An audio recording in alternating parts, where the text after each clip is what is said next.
আজকে হচ্ছে একাদশী তিথি। এই একাদশীটার নাম হচ্ছে জয়া বা ভৈমী একাদশী। একাদশীর দিনে সকলে ভগবানকে একবার দর্শন করে নিন। ভগবান সকলের মনস্কামনা পূরণ করুক। একাদশীর অনুকল্পে আমি রান্না করব একটা অন্য রকমের সবজি। তাই আমি এখানে নিয়ে নিয়েছি আদা, কাঁচা লঙ্কা, টমেটো, মাখানা, ফুলকপি আর আলু।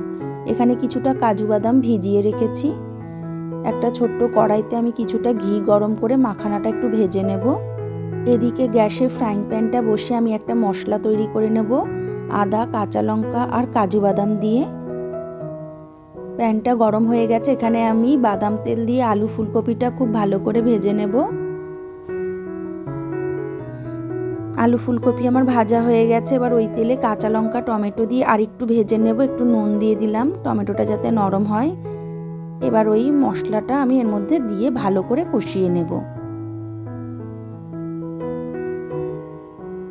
দিয়ে দিলাম পরিমাণ মতন একটু চিনি আর দেব নুন।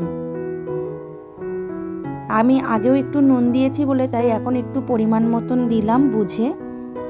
মশলা থেকে তেল ছেড়ে এসেছে, এবার দিয়ে দেবো ভাজা ফুলকপি আলুটা। মশলার সাথে ভাজা ফুলকপি আলুটা খুব ভালো করে মিশিয়ে নেব।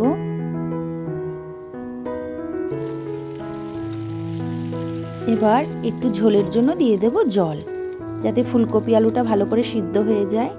দিয়ে দিলাম বেশ কয়েকটা কিশমিশ আর দিয়ে দেব ওই ভাজা মাখানাগুলো।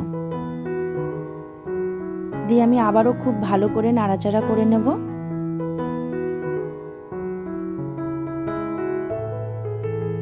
তৈরি হয়ে গেছে আমার ফুলকপি আলুর সবজিটা। নামানোর আগে একটু ঘি দিয়ে দিলাম। এখন ভগবানকে ভোগ লাগাবো।